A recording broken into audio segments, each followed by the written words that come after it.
Hello, everyone. This is the Mgtow Cowboy here. The Mgtow Cowboy coming at you guys from Chicago.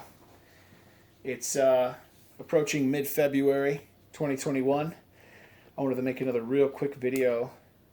Um, I don't know what to call this one. I can call it, bros before hoes, brethren before wenches. This is really just a rant. Uh, definitely money. Definitely money over hose. Um, Men need to learn to prioritize. I don't know what I'm going to call this video yet. I just wanted to start recording and start talking. But I'm probably going to call this video something like, get your priorities straight, or like, principles first. Um, Men need to have a change in priorities in this country. All the things that you're told are important, I shouldn't say all, but most of the things that men are taught are important are not as important as we're told. Likewise, or oppositely, I don't know, a lot of the things that are very important to you in your long term, for your long term development, for your long term well being, are are not are not stressed, and they should be. And I don't claim to have all the answers, but I think at this point I have some of the answers. And I don't admit to being perfect. I'm far from it. And some of what I'm about to say is going to be even critical towards me. If I could give a message to young men, or even older men, as like a something of an inspirational talk, I would say there's a number of things you really need to do if you want to be successful. If you take 100 guys and you interview them, right? You pull out a microphone and a camera, you start talking to them, and you say, you're 18, you just graduated high school. Do you want to succeed in life? I bet you 100 out of 100 will say, yes, of course, I want to do great. But for some reason, if you check in with these men 45 years later, 40 years later, in their 60s or 70s or something, only a small portion of them have actually succeeded. A very small portion.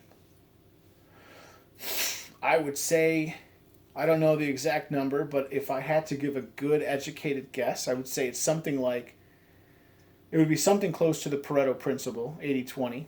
But I would say it's even more stark than that. I would say it's something more like 90-20, or the 10-90, where the top 90% of men are seen as a success and the bottom 90% are seen as failures. And you don't you don't want to be in that bottom 90%. And and that's what Mgtow is about. I think that's you want to take steps. You want to make a concerted effort to take steps to start putting yourself on track to do better and better and better. What do you need to do that? I could talk about this for an hour, but that would take too long. So if I could just take 9 or 10 minutes.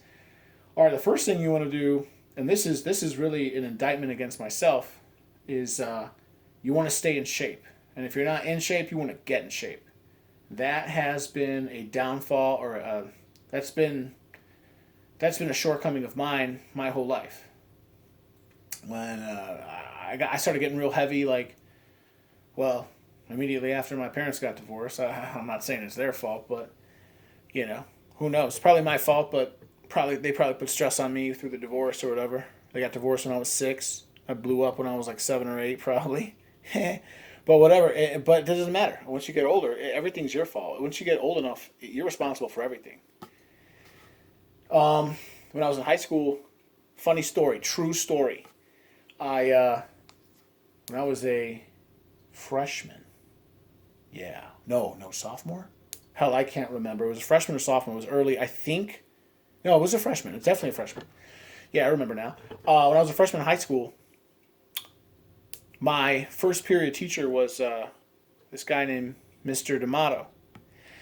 And one day, as I was leaving, I'm done. He was my history teacher. I'm leaving the class. I step like 1 foot outside of the class. I'm in school. I'm in the hall in school. All of a sudden, in front of me is the dean, Mr. D'Amato, and next to them is my father. And he was, he must have come from work or something. He was in his police uniform. And my father looks at me and he says, "Joe, you're in, you're in wrestling now." And I was like, "What?" And Mr. D'Amato was like, "Yeah, I'm the assistant coach of the wrestling team. You're in wrestling now." And I was like, "Huh?" And Dean Palicki, no, not Dean Palicki. I can't remember that's the female. I can't remember the male. Dean male guy who was real cool. They were both cool, but he was like, "Yeah, you are, and I'm the dean." I was like, "Oh no, I'm 13 or I'm 14. Oh, are you sure?" And I don't know, Rick. Shut up, Morty. Morty, shut up. You gotta let your balls drop. You report.